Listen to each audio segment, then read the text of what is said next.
Hello and welcome to my channel. This is True Crime and Makeup, or True Crime with Christy, and today we are going to be going over an unsolved murder from 1960s. And this is the murder of Cheri Jo Bates. The murder of Cheri Jo Bates occurred in Riversdale, California on October 30th, 1966. Bates, an 18-year-old college freshman, was stabbed and slashed to death on the grounds of Riverside City College. Police determined the assailant had disabled the ignition coil wire and distributor of Bates's Volkswagen Beetle as a method to lure her from her car as she studied in the college library. The murder itself remains one of Riverside's most famous cold cases and has been described by some locals as a murder which stripped Riverside of its innocence. Bates's murder was highly publicized due to both its graphically violent nature and the fact she is considered by some investigators to have been the first murder victim of the Zodiac Killer, although this theory has never been definitively confirmed. Cheri Josephine Bates was born in Omaha, Nebraska on February 4th, 1948. She was the younger of two children born to Joseph and Irene Bates. The Bates family relocated to California in 1957, where her father found employment as a machinist at the Corona Naval Ordnance Laboratory. Bates was a graduate of Ramona High School, where she had been a varsity cheerleader, active in the student government, and an honor student. Described as a sweet, outgoing girl by acquaintances, she aspired to become a flight attendant. Following her graduation from Ramona High School, Bates enrolled at the Riverside City College and found part-time employment at the Riverside National Bank. Her savings plus wages from this part-time employment helped pay for a 1960 lime green Volkswagen Beetle, a vehicle she was proud to own. Bates lived with her father at 4195 Via San Jose. Her parents having divorced in 1965. Her mother also lived in Riverside, and her older brother Michael Bates served in the United States Navy. On the morning of October 30th, 1966, Bates and her father attended Mass at the St. Catherine of Alexandria Catholic Church before the two shared breakfast at a local restaurant. In the early afternoon, Bates opted to visit the college library to both study and to work on a research paper. She is known to have twice phoned a close friend named Stephanie Gutman at 3 and 3:45 p.m. respectively, asking whether she would like to accompany her to the library to study and retrieve books, although on the occasion of the second phone call, her friend refused. Bates is believed to have left her house to visit the library sometime between 4:30 and 5 p.m. Her father returned home in the evening to find a note taped to their family refrigerator reading, "Dad, went to RCC library." Shortly before Bates left her home, she phoned a coworker at the Riverside National Bank inquiring as to whether she had seen a term paper bibliography she had misplaced. When her coworker replied she had not, Bates replied, "Now I'll have to start all over on my note cards." A subsequent eyewitness report given to Riverside investigators indicated Bates drove her Beetle in the direction of RCC at approximately 6:10 p.m. This eyewitness also claimed her vehicle was closely followed by a bronze 1965 or 1966 model Oldsmobile. According to many eyewitnesses, Bates studied in the library until the normal closing time of 9 p.m.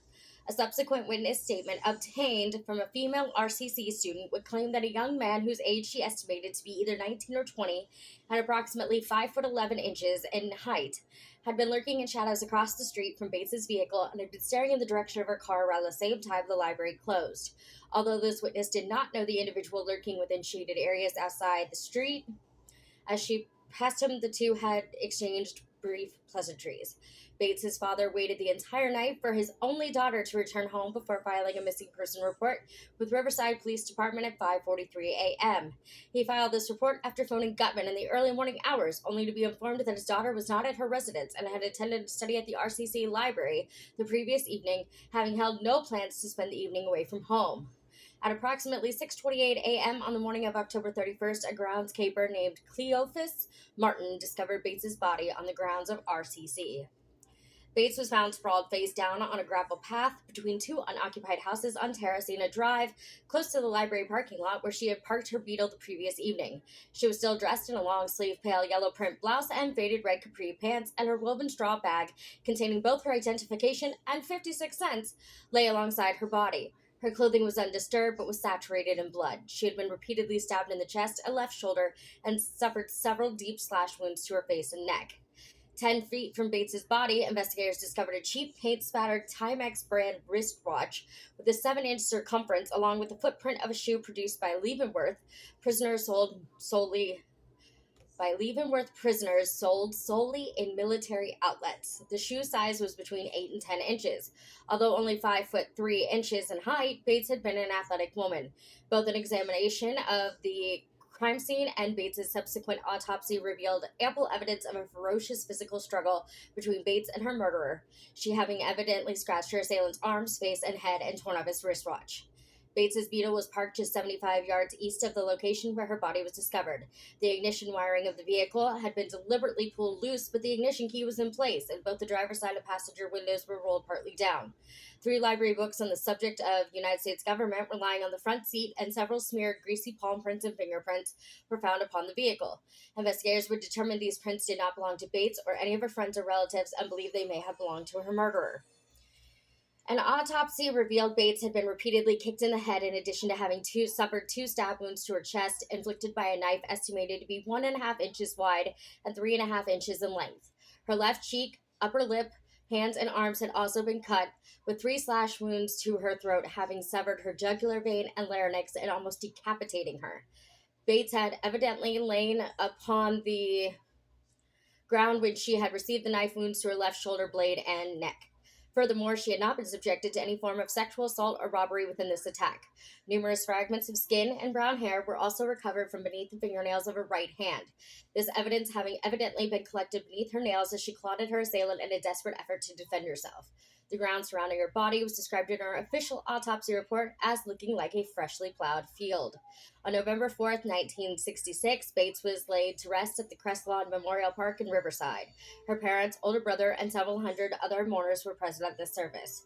Within 24 hours of Bates's murder, investigators had interviewed 75 individuals, including numerous RCC students, and had begun interviewing military personnel stationed at the nearby March Air Force Base. By November 6th, all but 2 of the individuals known to have been on the RCC campus had been traced and eliminated from the inquiry. Investigators also received testimony from 2 separate individuals who had heard brief female screams emanating from the direction of Terracina Drive on the evening of the murder. From this, plus the conclusion of the coroner, investigators determined Bates had most likely been murdered at approximately 10:15 p.m. Investigations into her background could deduce no obvious motive for the killing and revealed nothing which could classify her as an obvious or typical target for any form of revenge or random non-sexual violence. Investigators theorized Bates's murderer had likely disabled her vehicle before waiting for her to return from her studying within the college library on the night of her murder. They also believe the perpetrator likely surprised Bates after she had repeatedly attempted to start her car before offering her assistance as an initial ruse to lure her from her vehicle before proceeding to attack her within a dimly lit section of Terracina Drive, partly shielded from the view of potential witnesses by domestic shrubbery.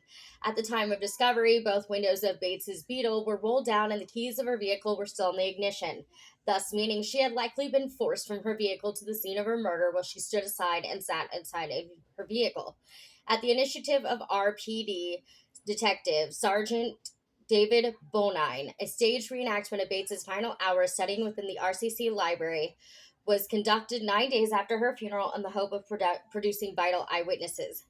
Present at this reenactment were 62 students, 2 librarians, and 1 custodian who had actually been in the library on the evening of October 30th, all of whom sat or stood where they had actually been on the evening in question. All participants who owned a vehicle were asked to park their car in precisely the same spot it had been on the evening of the murder, and all participants wore the same clothing they had on in the evening in question. This initiative did bring forward numerous eyewitnesses, although no fruitful leads were gained. Nonetheless, several individuals stated they had seen a tan gray Studebaker in the close vicinity of the RCC campus on the evening of October 30th. Despite extensive appeals by both investigators and the local press, the owner of this vehicle was never traced. 1 month after Bates's murder, 2 identical typewritten letters arrived at RPD headquarters and the editorial offices of the Riverside Press Enterprise. The author of these letters described a likely scenario as to how Bates had been lured from her vehicle and subsequently murdered. This author described in detail how he had first disabled Bates's car before allegedly watching her repeatedly attempt to switch on the ignition until the vehicle battery had drained of power. He had then offered her assistance, claiming his own vehicle was further down the street, thus luring her away from her vehicle. According to the author of this letter, after the 2 had walked a short distance from her car, he had stated to her, "It's about time." Bates had replied, "About time for what?" To which she had simply replied, "About time for you to die." According to the author, he had then clasped his hand over her mouth and pressed a knife against her neck before forcing her to walk to a dimly lit alley where he had proceeded to beat and kick Bates in their initial struggle before stabbing and slashing her to death. The author of these letters claimed to have known his victim, proclaiming only, quote, "Only one thing was on my mind, making her pay for the brush-offs that she had given me during the years prior," end quote. Due to the fact the letter included details of the murder which had not been released to the press, including the fact the ignition coil and metal wire of the distributor of Bates's vehicle had been disabled, investigators initially believed that the author of the letter may have been the actual murderer. On April 30th, 1967, the Press Enterprise printed a further update on Bates's murder. The following day, both the RPD and Bates's father received handwritten letters from an unknown individual who had scrawled the message, quote, "Bates had to die. There will be more," end quote, on a single sheet of paper. This letter was also considered by police to have been a distasteful hoax, although at the bottom of each letter was an indecipherable number or letter, which was either a 2 or a Z. It had been hypothesized that Bates may have been an early victim, perhaps the first victim, of an unidentified serial killer active in Northern California from the late 1960s to the early 1970s, known as the Zodiac Killer, and that this unidentified individual may have originated from Riverside and later moved to the San Francisco Bay Area. One of the potential clues supporting this theory was the discovery of a set of lowercase initials, RH, inscribed below as a macabre poem scratched into a desk at RCC. This poem was discovered by a custodian 6 months after Bates's murder and contains graphic references to repeated assaults upon young women with a bladed weapon. The desk in question was in the college storage area at the time the poem was discovered, although the custodian informed police the desk had been on the library floor at the time of Bates's murder. Police photographed the inscription and added this piece of circumstantial evidence to the case file. Furthermore, the fact that the perpetrator subsequently sent correspondence to the police and press, including details of the murder withheld from the public, is reminiscent of the Zodiac Killer. In addition, the RPD have also noted similarities between Bates's slang and the general modus operandi of a fatal attack upon a young couple committed at Lake Berryessa in September 1969, an attack conclusively ascribed to the Zodiac Killer. San Francisco Chronicle journalist Paul Avery followed the Zodiac murders from the date of the perpetrator's first definite killings. In November 1970, Avery received a letter from an anonymous source informing him of the similarities between the murders committed by the Zodiac and the murder of Bates 4 years previously. The letter urged Avery to investigate the similarities in greater detail. Although the RPD remained unconvinced of his conclusions, both Avery and a handwriting expert named Sherwood Morale started on November 16th that the handwriting scratched on the desk at RCC and the letters sent to the Press Enterprise and Bates's father in 1967 were unquestionably written by the same individual who had later written the Zodiac letters. By this date, the Zodiac claimed to have killed 14 victims, although only 5 murders and 2 attempted murders committed between December 1968 and October 1969 have ever been conclusively attributed to this individual. In a letter dated March 13, 1971, the Zodiac Killer claimed to the Los Angeles Times that he was responsible for the murder of Bates, stating, "I do have to give the police credit for stumbling across my Riverside activity, but they are only finding the easy ones. There are a hell of a lot more down there." Former Los Angeles police investigator Steve Hodel, in his book Most Evil, has claimed that his father, George Hodel, was responsible for the murder of Bates. This claim has been viewed with little credibility, not least because, among other cases, Hodel has also claimed that his father was the Zodiac Killer, the Lipstick Killer, and the perpetrator of the 1947 murder of the Black Dahlia. In August 2021, the RPD's Cold Case Unit published an update regarding the handwritten correspondence stating that the author of the letters claiming responsibility for Bates's murder had been identified via DNA analysis in 2020 and had admitted writing the correspondence. According to the update, the author had initially and anonymously contacted investigators in 2016, explaining the correspondence had been a distasteful hoax. This individual expressed remorse and apologized for the hoax, saying that he had been a troubled teenager at the time and that he had written and mailed the letters as a means of seeking attention.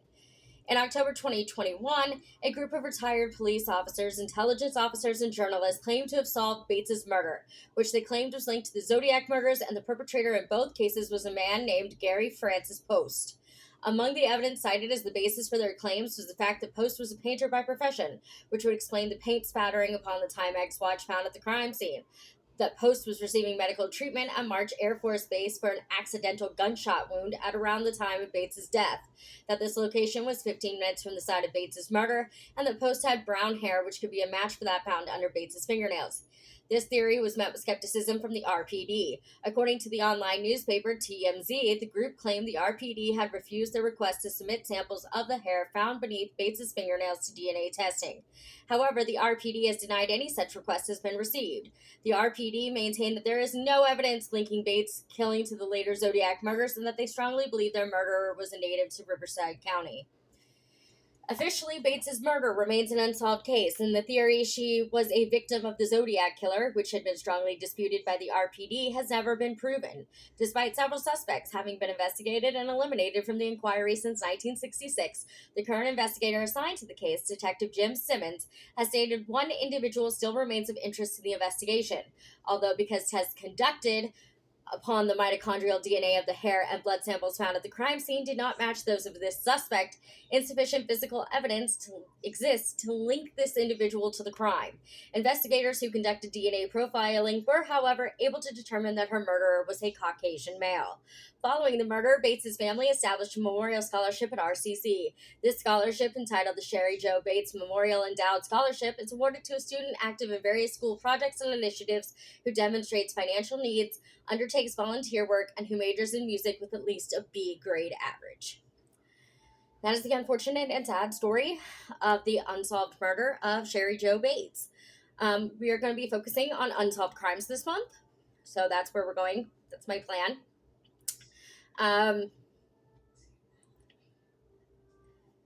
So be here next week for the next segment. I haven't really settled on what I want that to be just yet, but I've got some research going on a couple of different cases.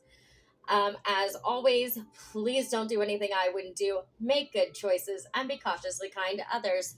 Bye, guys.